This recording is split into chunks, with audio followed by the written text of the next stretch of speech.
voilà jërëjëf mbokk yi xarit yi mu mel ni en direct la fii ci diwaanu commune de Dieu plus précisément dans le village wala dans le village de Dieu mu mel ni rek nu ngi en présent devant l'hôpital le district de santé de Dieu mu mel ni fas yéene nañu amal ay images yu am solo yi nga xam ni tey ñaari fan yi ñu jagleel consultation gratuite waa caravane médicale di ko amal ci diwaanu commune de Dieu loolu moo waral rek en direct ñu fas yéene leen présenter image yi nga xam ne tey le président du mouvement Makas en partenariat avec l'association des médecins Sine Univers Santé ñoom ngeen di gis ni président ñu ngi lay ndokkeel wax nañ ko ci suba ci jotaay bu am solo bi nga xam ne bi ñu demee seeti chef de village ak équipe bi ñu àndaloon di wax ne rek wax dëgg yàlla gis nañ tey une forte mobilisation.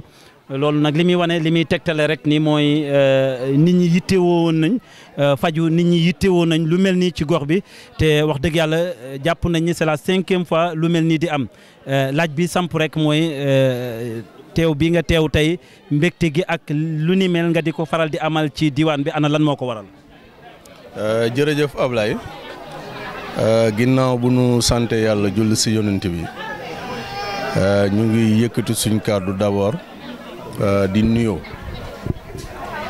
di nuyu population commune de Dieu yëpp góor ak jigéen mag ak ndaw rawatina ñi nga xamante ni dañ leen fekk si fii tey mooy waa Dieu rawatina nag ñi nga xamante ne ñu ngi ci district de santé bi à commencer par ICP bi nga xamante ne moo ñu dalal ak équipe Sine Univers Santé bi nga xamante ni ñoo ñëw lëkkaloog moom di faj mais ak waa mouvement Makas yëpp. ñoo ñëpp gërëm nañ leen sant leen jox leen seen wàccuwaay di am mbégte bu rëy ci ñëw fii ci Dieu fekk fi équipe médicale bi ñuy faj population bi ñu gis ko sunu bët mbégte mënul weesu lool parce que dañ ne premier intrant doomu aadama mooy wér-gu-yaram boo amul wér-gu-yaram amoo dara soo ko amee lu ci tegu rek bénéfice la mais am nga la nekk essentiel mooy wér-gu-yaram wér-gu-yaram boobu moom la ñuy rechercher ak médecins yi moo tax ñu déplacer leen indi leen ci Dieu def suñ kéemtalaay kàttan pour képp ki nga xamante ne tawat nga yegg si fii ñu xool la faj la jox la ay garab xëy na buñ la mënul faj ñu orienté la pour que sa tawat boobu ñu teel ko jël en charge dans les hôpitaux loolu mbégte bu rëy la. dañ faral di wax ni suñ mébét bu nekkul yóbbu la population de la commune de Dieu à l'hôpital ñu jël ci at bi benn bés ñaari bés déplacé hôpital mu fekk si nit ñi pour mu faj leen donc ñu ngi leen di gërëm bu baax a baax ci taxawaay bi ci am mbégte bu rëy a rëy. leneen la ci dolleekoot ñu ngi xibaar ni suba it fas ngeen amal lu ni mel ci diwaanu Ngooj ndax loolu day wane ne rek tey lii ngeen amal fii comme bu ngeen sañoon nit mbooleem 30 villages yi nekk ci diwaanu Dieu at mu jot rek ngeen di ko jëmmal comme en partenaire ni ngeen ko amale ak waa Univers Santé. loolu la Ablaye xam ñun chaque année ñu ngi suñ 5e édition chaque année dañuy jël 2 villages ren dañ jël Dieu samedi. dimanche Ngooj effectivement liñ organiser fii bu ñu yàlla maye kàttan ak fan bu gudd ak wër ak fekke ak tal dañ ko bëgg a organiser ca Ngooj niñ faje fii nit ñi Dieu ak li ko wër Ngooj aussi ak li ko wër incha allahu rabi dinañ ko defe noonu faj leen mu nekk collaboration boo xamante ne am nañ ko ak Sine Univers Santé du benn yoon du ñaari yoon mais c'est la 5e fois yi nga xamante ni ñuy lëkkaloo di joxante suñu doole pour faj population commune de Dieu incha allahu rabi képp ki nga xamante ne fajowul fii bu nga góorgóorlu rek nga ñëw ca Ngooj ñu jox la rendez-vous ak équipe bi aussi ñu def seen kéemkat la pour xool ci sa wér-gu-yaram liñ ci mën a def ñu faj la jox la ay garab voilà. merci faj ñi daaneele sunu kàddu rek tey ban appel ngay lancé ci population bi nga xam ne tey wax dëgg yàlla teew nañ fi wala ñi nga xam ne amaana mën nañu seetaan image yi interview bi nga xam ne tey moom ngay amal tey bu fekkoon da ngay lancé appel lan ngay wax population bi nga xam ne ñoo dëkk ci diwaanu commune de Dieu. waaw suñu appel day nekk appel bi nga xamante ne moom la doomu dëkk di def te ñu dëkk ca dëkk ba ñun Dieu su ma ne Dieu mooy Dieu commune fi lañ juddoo fi lañ màggee fu ñu amee lépp donc amuñ feneen fudul Diya suñ sañoon tey commune de Diya nekk la première commune du Sénégal loolu nag kenn mënu ko ñaar mënu ko mooy mbooloo moo ko mën mbooloo mi du mbooloo feneen mais mbooloo commune de Diya woote union woote nekk benn woote travailler la main dans la main te lépp li nga xamante ne doomu commune Diya bi sumb na ko sóob ko pour jëmali commune de Diya ci kanam ñu jàppale ko si xam ne tey liggéeyalul boppam mais commune bi lay liggéeyal parce que suñ sañoon population commune de Diya mooy nekk la première population du Sénégal sur tous les plans donc loolu yàlla na ko yàlla def moo tax liñ teen di wax daal nooy seen doomu ngi nii bëggul dara xamul dara wutul dara lu dul koom-koomu Diya bu boobaa tam ñu xam ni man sama raison d'être mooy commune de Diya lépp lu ma am incha allah bara fii laa koy jëmale di leen di ñaan rek ci luñ sumb rek wala luñ dugg ñu jàppale ñu si bu ñu yàlla ma ñu si ndam. merci jërëjëf merci président du mouvement Mancas monsieur Ibrahima Diouf ñu ngi lay jaajëfal di la sant di la gërëm. Demba bu fekkee ne am ngeen ci ay kàddu rek defe naa ne dégg ngeen président li mu wax jàngat bi ngeen ci def te it nag gis nañ taxawaay bu am solo bi nga xam ni loolu lañ seetlu ak équipe bi nga xam ni équipe bu dynamique def liggéey bi comme niñ ko war a defee loolu nag mënuñu lu dul sant leen ci gërëm leen ci yan kàddu rek ngay toftal ci li président wax tey. bon di koy gërëm di koy sant parce que 5e édition la wax am na solo ndaxte yàlla dimbale na ko ba at mu jot. mu am lu mu def te ba léegi nii mu ngi yokk dellul gannaaw mënoon na ko def benn édition wala 2 taxaw. mais dafa tenir à ce que cette activité-là soit pérennisée dans la commune. Et c'est un geste que nous saluons à sa juste valeur. Parce que aussi il pouvait même se concentrer uniquement dans le village de Ngotch, mais il n'a pas fait. Chaque année il prend deux villages. Et je pense qu'avec le temps, il va arriver à vraiment absorber tous les villages de la commune. Et ça c'est un geste que nous saluons. Du ko ci gërëm ñu taxawaay parce que aussi doomu dëkk bi la mënoon na am privilège am toog ak njabootam mais defu ko. ñu ko ci encouragé malgré les difficultés mais à chaque fois moom il tient à ce que cette activité-là soit organisée dans la commune. te dégg nañ ci sànq ci biir foule bi ay témoignages yu rafet yoo xam ne wax dëgg yàlla dama bàyyi nopp ñenn ñi ñu koy wax mu nekk lu am solo. te am nañ ci mbégte ñun aussi ñu ngi ci kontaan parce que ça veut dire que ñun tam lu ñuy def population bi mu ngi koy approuvé dëkk bi mu ngi koy approuvé te ñun loolu lañ ci am comme ndam parce que li ñu fi tax a jóg ñu def ko nit ñi rafetlu ko ñun tam ñu def suñu kéem kattan ba heure bu ñëwee rek ñu donner le maximum de nous-mêmes possible pour vraiment que ñu mën a jàppale askan bi parce que comme ni mu ko waxee rek dem hôpital du ñëpp ko man gis médecin spécialiste du ñëpp ko man fay rajo wala analyse examen médicaux du ñëpp ko man mais tey am na ñoo xam ne tey yi ñëw nañ fi ci benn laps de temps gis nañ spécialiste am nañ seen garab et même au-delà conseillé nañ leen seen wàllu wér-gu-yaram mu doon quelque chose de très important loolu nag su amee aussi dañ ci gërëm suñu partenaire de Sen Action ñoom aussi vraiment ñu jógee ba France ñëw ànd ak ñun ci liggéey bi je pense que bi mooy 2e fois ñu ñëw à Ngotch te loolu tamit am na solo loolu moo ñuy permettre ñun aussi ñu gën a mun a dëgëral collaboration bi parce que Ibrahima Diouf rek moom mënul ñun rek mënuñ tamit mais je pense que moom ak ñun ak suñu partenaire bu ñu booloo li mu bëgg moom dina ko am l'essentiel que nag continuer ci chemin boobu ñun tant que ñu ngi fi dinañ ko ànd ak moom ci loolu dinañ ci def lu ñu mën ba li objectif am ñu ànd kook moom accomplir ko ensemble loolu la ñu ñaan. Nous sommes là à la disposition de toutes les populations de la commune de Diya et particulièrement de Ngotch.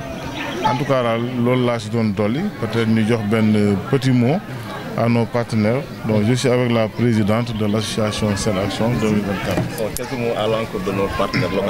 Ça c'est l'initiateur des journées depuis 5 ans. C'est lui qui tient ces journées depuis 5 ans dans la commune. Nous on est très heureux d'être ici, de voir que on arrive à si bien se coordonner avec nos partenaires de Ciné Univers Santé et de voir qu'autant de monde est là, qu'on peut aider à soutenir et soigner autant de gens, ça nous fait vraiment plaisir. Donc on a vraiment à cœur de se donner à fond pour la réussite de cette édition de la caravane. Et on est très content de commencer dans cette commune, de voir qu'on a un si bon accueil et on tient vraiment à remercier tous les gens qui ont permis l'organisation de cette journée. mbokki xarit di fàttali rek ñu ngi ci district de santé bi nekk ci diwaanu Dieu mu mel ni rek waa Lou'Bess TV fas yéene ànd ak patient yi nga xam ne ñoom la ñu fekk rek ci jotaayu tey bi nga xam ni dafa bokk ci ñaari bis yi nga xam ni le mouvement Makas monsieur Ibrahima Diouf en partenariat avec les médecins de Sine Univers Santé ñooñu ñoo amal tey ak paj saytu la xool la consulter la te doo fay dara kenn ngi nii bokk ci malade yi nga xam ni dañoo ñëwoon fekk leen ci wàllu jotaayu hôpital bi sëñ bi maa ngi lay nuyu noo tudd. Modou Diouf. Modou fan nga jógee ñëw fii. maa ngi jóge Toucar Gomone. Toucar Gomone lan nga yëgoon sa yaram ba tax nga ñëw di faju si. man dama amoon yaram yuy metti après ma am diabète après ma am situ moo yaram yi di metti trop léegi au lieu kon may dem hôpital ñu wax ma lii ma dal di ñëw fii normalement toppatoo nañ ma toppatoo bi war yëg naa ci sama yaram itam lu ma yëgu doon aussi maa ngi yëg ne daal dëgg neex yàlla li ma doon metti am na lu ci wàññeeku bon lii yéen nag ñu nag ñeneen nag ñi koy def yëpp yal na yàlla suturaal leen ndax nit del ñaan jàmm fi ngeen bëgg a yëg itam yàlla na fa yàlla yëgale ndax yàlla moo yor loolu kenn yoru ko lii ngeen di def lu baax lii ngeen di def yàlla leen ko yàlla fay ndax ku yàlla fay boo ko yëgee da nga xam ne yàlla fay na ma te tuyaaba rek la ñuy wër ci àdduna tuyaaba kese la ñuy wër bon yàlla nañu yàlla suturaal. non man ci sama bopp xaw ma ñi ci des mais man dama bég kontaan. Ça dans tout le Sénégal ça va être comme ça. Moi ça fait plus de 70 000 patients que je soigne au Sénégal. J'ai vu de nombreux enfants. On a opéré de nombreux enfants du cœur juste à l'oreille. Vous voyez. Donc il y a une chimioprophylaxie à assurer bien entendu. Ça c'est du rôle du médecin généraliste. Les angines tout ça il faut les soigner parce que sinon le microbe qui est là, il va aller chez le cœur, il va le détruire. Au bout de 6 ans, l'enfant est mort. Vous êtes des parents, vous avez des enfants, des petits-enfants, vous savez ce que c'est. Les yeux d'une mère qui pleure son enfant, c'est terrible. Moi, j'en ai vu beaucoup. Mais on en a sauvé beaucoup aussi. Hein. Voilà. Par rapport aux perspectives de partenariat, est-ce que vous pouvez nous en dire? Alors moi, mon rôle, bien sûr, je ne vais pas continuer à faire de la clinique, on appelle ça de la clinique, c'est-à-dire aller... Ça, c'est pas un problème. Mais c'est surtout former les jeunes qui arrivent, leur dire, écoutez, c'est bien un électro, c'est bien une IRM, c'est bien un scanner, mais apprenez à toucher un enfant malade, à l'ausculter, à l'examiner, à regarder, à entendre. C'est comme ça qu'on soigne un enfant. D'abord, il faut le mettre dans sa perspective de maladie et ensuite passer à la seconde phase qui est celle de l'élaboration d'un enfant qui va être opéré. Parce que tout malade, tout enfant malade du cœur doit être opéré un jour ou l'autre. Donc le problème, après, ce sera le délai de l'intervention. À Dakar, vous avez tout ce qu'il faut. Vous avez une chirurgie cardio-pédiatrique qui se situe à Fann, l'hôpital Kouemo, Hélène Kouemo. Et il y a des chirurgiens formidables. Donc, mais ce n'est pas eux qui vont faire le travail ici. Eux, ils sont le bout de chaîne. Donc c'est à vous, vous êtes le début de la chaîne, d'orienter, de cibler l'enfant et de l'orienter vers le chirurgien. Nous, on est des intermédiaires, mais nous apportons nos compétences. Moi, ça fait 40 ans, moi je suis cardiopédiatre, hein, pour ceux qui ne le savent pas, donc c'est pour ça que je vous parle. Il est important de pouvoir faire ça. Il ne faut pas compter sur le médecin. Le médecin, c'est bien, mais bon, toujours la même chose, ordonnance, ordonnance. Non, il faut prendre les taureaux par les cordes et foncer. Prendre un enfant, le regarder, le tourner dans tous les sens. Ça vaut 0 CFA. Et vous avez sauvé une vie. Mais monsieur, c'est intéressant. Mais donc, cette formation-là, oui? Pour faciliter cette formation aux jeunes qui sont là dans cette localité, comment nous faire? Des gens comme moi, ils viennent, ils passent, allez, on va dire 24-48 heures, 8 heures du matin à 19 heures, dans une salle, avec un enfant qui n'est pas malade et 2-3 enfants qui sont malades du cœur. On fait un travaux pratique, ça s'appelle travaux pratiques. Bon, il y a un peu de théorie, mais ça prend 2 lignes. Hein. Mais il faut faire des travaux pratiques. Sans travaux pratiques, on ne peut pas avancer. Il faut écouter un cœur normal. Si vous n'avez jamais écouté un cœur normal, vous ne connaîtrez jamais un cœur anormal. Dès l'instant où vous avez un cœur Holby, s'il est normal, et si vous allez voir un autre cœur qui est malade, vous allez voir la différence. À ce moment-là, vous avez ciblé l'enfant malade. Vous le répertoriez et le cardiologue en question viendra le prendre en charge. Mais vous avez fait le premier travail. Mais c'est ça qu'il faut faire. Donc pour faire ça, oui? donc je demande, Il faut rentrer dans une salle. Les consultations ophtalmologiques, assistées par mademoiselle Khadissa, infirmière aussi.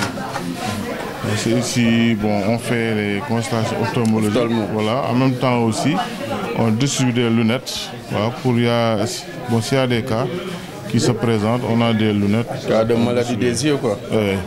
Ok. Donc, Odile, vous en avez découvert beaucoup? Myopie ou des conjonctivites allergiques. Il y a la glaucome.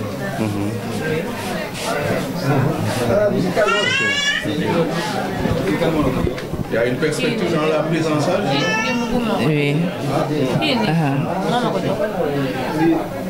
Prise en charge médicale, quoi? Oui, médicale. Inscription d'ordonnance? D'ordonnance, oui. Okay. Il n'y a pas de cas où il y a, si vous pensez qu'il peut y avoir une intervention? Si. Oui. Il y a des cataractes. Des cataractes? Oui. Est-ce que vous les avez répertoriés? Oui. Il y a des cataractes. Il y a aussi des exercices de télévision. De même que, comment dire encore, de même que trachéagistes aussi. Je pose cette question. Apparemment, à Fatick, il y a une antenne de médecins qui interviennent sur la cataracte. Donc, c'est pour que si ces gens-là sont répertoriés, qu'on puisse peut-être continuer la prise en charge là-bas. Je crois que terminer la chaîne médicale, quoi. Hein? Odile, donc nous, parce qu'apparemment à Fatick, il y a une antenne qui s'occupe un peu de ça. Et je pense qu'ils sont même dans la chirurgie de la cataracte. Donc c'est pour pouvoir les prendre en charge là-bas. Voir dans quelle perspective de partenariat avoir avec ces structures-là pour les prendre en charge. Parce que bon, le monde rural, c'est un monde assez démuni. Je pense qu'il faut les accompagner dans ce sens-là. Mais de toute façon, merci beaucoup. Djeredjeuf. Merci.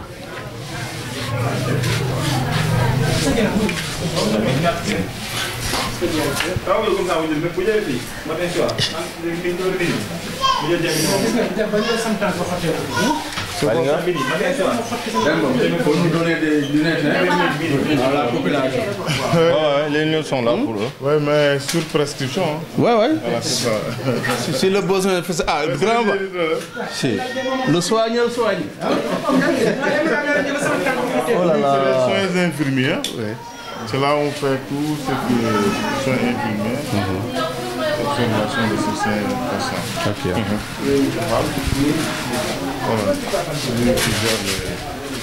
Voilà. Les soins infirmiers. Je le connais. Ça va? Ça va bien? Les soins infirmiers, ça pousse. Mais à Mogo, des cas assez compliqués, profonds. Non, enfin. En général, c'est des plaies. Petites blessures, parce qu'on a quelqu'un qui s'est coupé au couteau tout à l'heure. Comme aussi nous voulons voir notre collègue qui s'est blessé ici tout de suite. Vraiment. Il s'est blessé au niveau de l'orteil. Vraiment, on n'a pas reçu tellement de cas graves. Mais s'il y a des cas d'injection, c'est aussi, on a fait aussi, c'est ici. C'est les soins infirmiers en général, l'urgence aussi. On avait aussi un gosse qui avait des difficultés, douleur de la poitrine, asthmatique, qui avait du mal à respirer. Et il était sous oxygène aussi. Ok. Il est reparti. Il est reparti. Mais ça va, son état de santé amélioré. C'est amélioré. Ok. On continue. Voilà. Tonton? acca ñu ngi lay ñaanal kër gu yaram bu baax waaye. Bon, en fait kii boo ko consulté ba pare gisuma ci moom benn pathologie à part une mauvaise diversification. Ça veut dire que ni ñu initier traitement kii comment dirais-je commencer lekk bi moom moo jaarul yoon parce que xale bu amee 6 mois ci la ñuy commencer diversification bi mais dañ koy commencer avec ay bouillie maanaam lekk boo xam dafa xaw a ndoxe daal. mais boo commencer boo ko jox ay plat familial comme ay ceeb ay cere. aussi mën na jaar foofu mu bañ a lekk bi. waaw waaw. ok merci. merci beaucoup Diomaye. Dans un tableau de constipation avec rhinite. Donc j'essaie d'expliquer à la maman, je lui ai dit par rapport moom ak alimentation moom yaay ji mën na répercuter ci xale bi parce que yaay ji day lekk ay pâtes ay spaghetti arachide yooyu il faut que mu focus ci alimentation bi di naan ndox mu bari pour que xale bi moom tamit en retour mën a lekk normal wala mën a évacuer normal sans mu am ko metti. Donc pour grippe bi on n'a pas besoin de grand chose, peut-être que ñu désobstruer kii bakkan yi bindal ko benn soluté stérimaire pour kii ko. tur bi ak sant bi. Nogay Dramé. Bon, c'est le partenaire local, donc c'est lui qui a organisé cette caravane dans sa localité pour aider sa population à accès à la santé. Donc tout à l'heure on s'est présenté avec l'association Sen Univers Santé et même Sen Action. Donc c'est notre parrain ici dans cette localité. Donc pouvez-vous donner quelques mots d'impression et par rapport à son Du coup, moi, je fais partie de l'association Sen Action et c'est ma première fois de faire une caravane médicale au Sénégal. Et je suis très heureuse de l'accueil que nous offre le village. On a été tout de suite super bien accueillis et ça a été très bien organisé. Les consultations, ça se fait très fluide et on peut voir un maximum de patients et donc je pense que c'est une réussite pour l'instant. Merci. En réalité, c'est l'humanité quoi. Voilà, donc eux tous c'est des généralistes, ils sont là juste pour apporter leur soutien à la cause. Merci beaucoup. Ben ça va? Et les consultations, ça se passe bien? Elle n'a pas trop de complications. Les pathologies saillantes découvertes, les diagnostiquées, c'est quoi en réalité? Ouais, donc on voit beaucoup de diabétiques qui sont là, des hypertendus. Et vraiment, donc l'engouement est là pour la journée de consultation d'aujourd'hui. Donc depuis le matin, on a consulté presque, on peut dire, une trentaine minimum de patients. Donc trentaine à quarantaine. Voici le registre et tout. Donc ça va pour le moment. Tout se passe bien. Juste qu'il y a un peu de stress et donc les nombres sont donc, un peu élevés. Non, juste pour être à la hauteur quoi. Donc c'est ça. Inch'Allah. Oui, donc il y a beaucoup de patients. Donc ouais, c'est pas comme donc à l'ordinaire à Dakar. Donc on reçoit par 15 patients par jour. Mais ici donc on est aujourd'hui je pense à une quarantaine de patients. Donc c'est ça. Donc il est déjà 15 heures. Oui.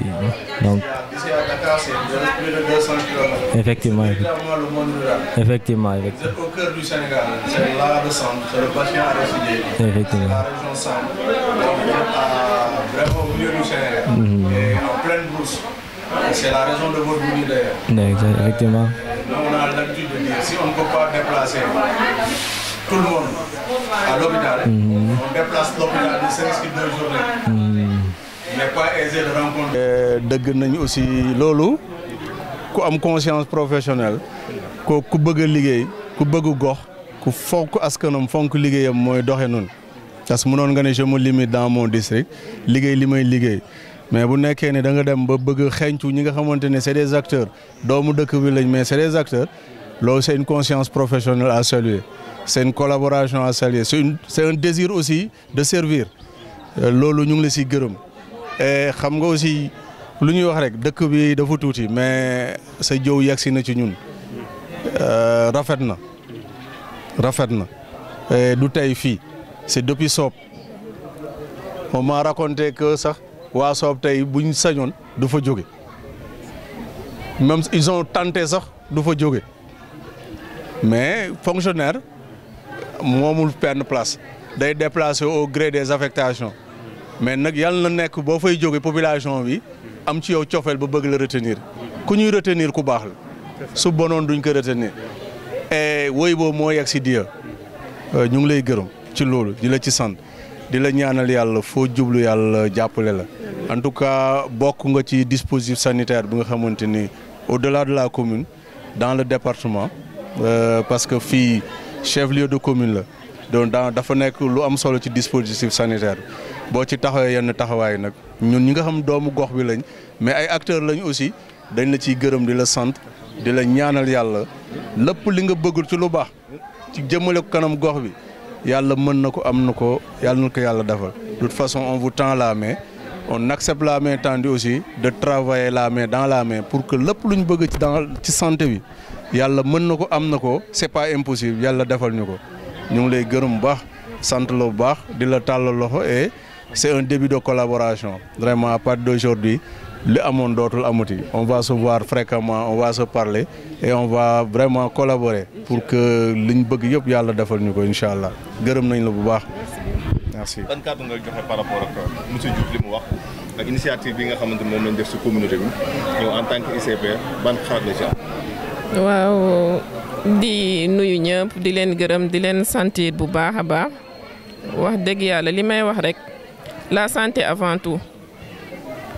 ki ñëw sa gox di la jàppale di la defal lii defu ko pour moom mais dafa ñëw di la jàppale te am na tâche boo xam ne wàññil nañu ko ndax spécialité yi dajee fii tey musuñu am sens ñu fekk ñi ci bërëb ñu def lu mel ni ñu ngi li ciy gërëm di leen sant di leen ñaax tamit ne lu baax du doy suñ ko mënee dolli tamit dafay gën a rafet ndax ñun lii la ñuy xaar ci ñoom ñu ñëw fekk ci population bi xool seeni jàmbat di leen ci jàppale surtout ci santé bi.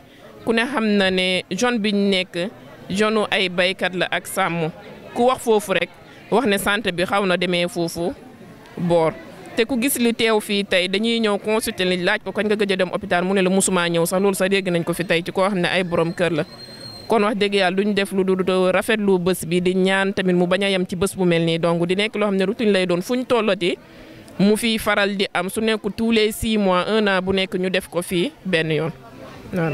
ok lan ngay gis ni yan pathologie ñoo gën a fréquent ci zone bi en tant que. waaw fii ñu ngi fiy gis lu mel ni HTA alimentation ak diabète waaw bari na fi lool tey bi ñu defee dépistage bi majeure partie maladie yi ñu fi gis yëpp loolu la ñuy souffrir HTA ak diabète waaw. lan ngay wax état du Sénégal par rapport ak DIE ak densité superficielle ni mu rëyee lan la état du Sénégal war a dolli ci wàllu santé dëkk bi. waaw man tey su may wax damay wax au niveau du poste de santé de DIE tey bu ñuy dolli tey dëkkuwaay ba pare parce que mënoo ne di nga faj ba pare te fi ngay nekk taaraloo ko jëmmaloo ko bu taaroo jëmmewu rek faj gi dina gën a yomb disponibilité personnelle bu amee tamit te ressources yeeg yooyu des na day xaw a sooxe ñu ngi ñaan tamit ñu jàpp ci bu baax a baax. bilaay walaay sant yàlla bu baax a baax gën a sant yàlla parce que lii séentuwuma ko woon. parce que xale bi yàgg na samay loxo guddi ak bëccëg du ma nelaw guddi du ma nelaw bëccëg ay jooy laa ko nekkee woon aw mu benn fu ma dem fépp fu ma dégg ku ko mun a kii rek dem naa fa ba ma dem hôpitalu Fatick ñu doog maa jàllale.